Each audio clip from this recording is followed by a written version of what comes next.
Bacanağım arabasını sanayide yaptırdı. Tertemiz bir araba oldu. O arabayı bana getirdi. Benim araba da biraz geniş, kendi işini görür diye benim arabayı aldı gitti. Benim de bir köyde işim vardı. O köyde işimi hallettim. Yolda gelirken yaşlı bir teyzeyle karşılaştım. Dedim ki, nene ne beklisin burada? Ben şehre gideyim, gelirsen götüreyim. Dedi, oğul çok iyi olur. Dizlerim kırıldı. Bekleye bekleye. Hele dedim, buyur. Bindi arabaya. 300-500 metre gittik. Birden direksiyonu tuttu, kendine doğru çekti, dedi uyana uyana uyana. Egildi. Aile biz tarlaya girdik.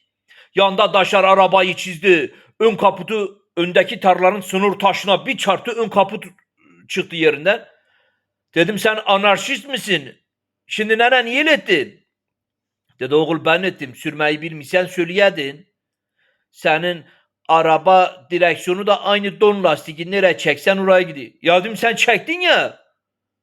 Ya dedim, şimdi niye ettin? Oğul dedi, ayağım şişmişti, ayakkabı olmadı. Dedim bir yeri tutunam, ayakkabının arkasını çekem, ayakkabımı takam. Dedim, çok iyi etmişsin. Bacanağı aradım. Dedim, senin ustalar arabayı hoş yapamamış. Çekiciyi çağır, sanayiye geri götür.